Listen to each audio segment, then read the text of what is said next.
You, John Fitzgerald Kennedy, do solemnly swear.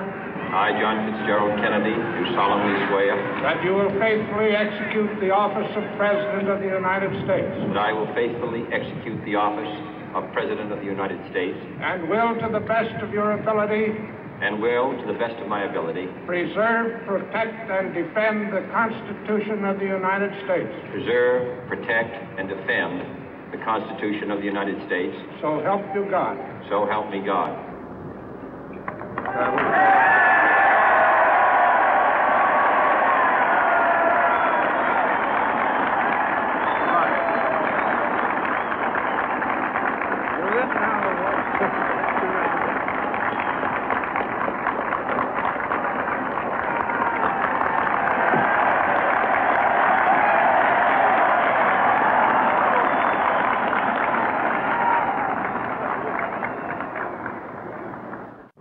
Vice President Johnson, Mr. Speaker, Mr. Chief Justice, President Eisenhower, Vice President Nixon, President Truman, Reverend clergy, fellow citizens. We observe today not a victory of party, but a celebration of freedom, symbolizing an end as well as a beginning, signifying renewal as well as change. For I have sworn before you and Almighty God the same solemn oath our forebears prescribed nearly a century and 3/4 ago. The world is very different now, for man holds in his mortal hands the power to abolish all forms of human poverty and all forms of human life. And yet the same revolutionary beliefs for which our forebears fought are still at issue around the globe. The belief that the rights of man come not from the generosity of the state, but from the hand of God. We dare not forget today that we are the heirs of that first revolution. Let the word go forth from this time and place to friend and foe alike that the torch has been passed to a new generation of Americans born in this century, tempered by war, disciplined by a hard and bitter peace, proud of our ancient heritage, and unwilling to witness or permit the slow undoing of those human rights to which this nation has always been committed and to which we are committed today at home and around the world.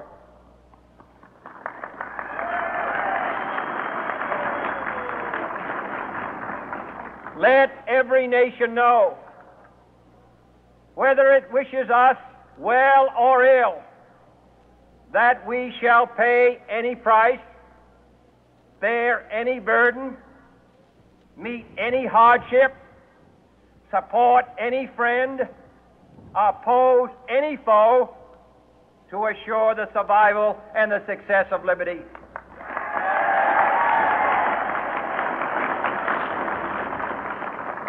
This much we pledge and more. To those old allies whose cultural and spiritual origins we share, we pledge the loyalty of faithful friends. United, there is little we cannot do in a host of cooperative ventures. Divided, there is little we can do, for we dare not meet a powerful challenge at odds and split asunder. To those new states whom we welcome to the ranks of the free, we pledge our word that one form of colonial control shall not have passed away merely to be replaced by a far more iron tyranny. We shall not always expect to find them supporting our view, but we shall always hope to find them strongly supporting their own freedom, and to remember that in the past, those who foolishly sought power by riding the back of the tiger ended up inside.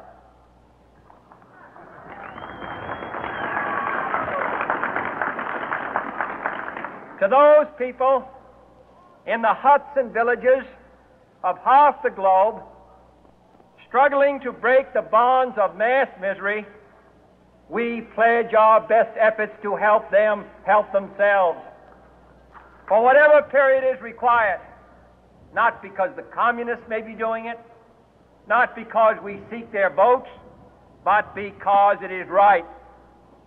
If a free society cannot help the many who are poor, it cannot save the few who are rich.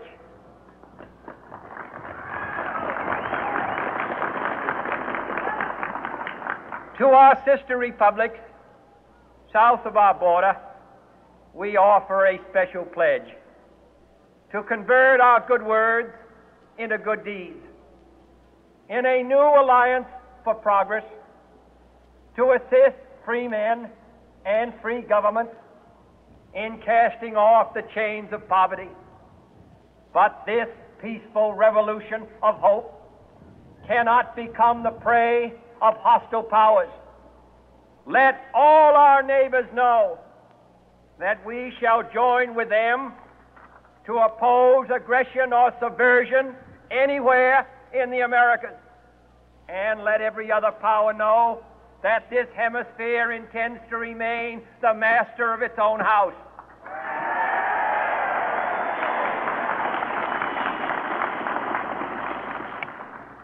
To that World Assembly of Sovereign States, the United Nations, our last best hope, in an age where the instruments of war have far outpaced the instruments of peace, we renew our pledge of support to prevent it from becoming merely a forum for invective, to strengthen its shield of the new and the weak, and to enlarge the area in which its writ may run.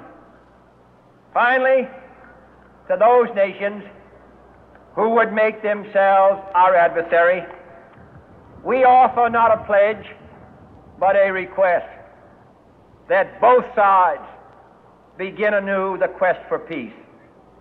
Before the dark powers of destruction, unleashed by science, engulf all humanity in planned or accidental self-destruction, we dare not tempt them with weakness, for only when our arms are sufficient beyond doubt can we be certain beyond doubt that they will never be employed.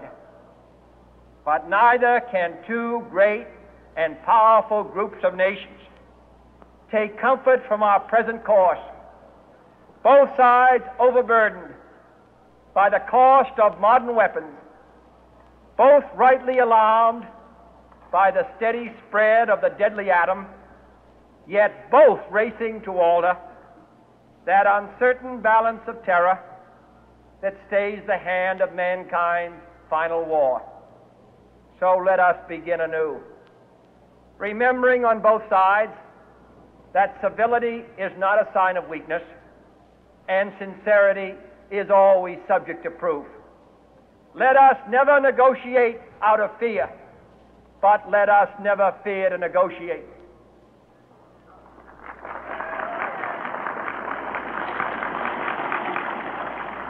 Let both sides explore what problems unite us, instead of belaboring those problems which divide us. Let both sides, for the first time, formulate serious and precise proposals for the inspection and control of arms, and bring the absolute power to destroy other nations under the absolute control of all nations.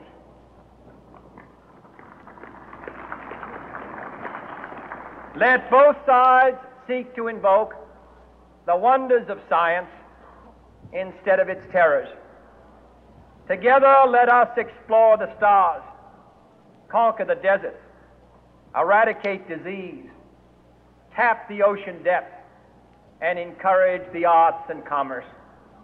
Let both sides unite to heed in all corners of the earth the command of Isaiah to undo the heavy burden and let the oppressed go free. And if a beachhead of cooperation may push back the jungle of suspicion, let both sides join in creating a new endeavor, not a new balance of power, but a new world of law, where the strong are just and the weak secure and the peace preserved. All this will not be finished in the first 100 days, nor will it be finished in the first 1,000 days, nor in the life of this administration, nor even perhaps in our lifetime on this planet. But let us begin.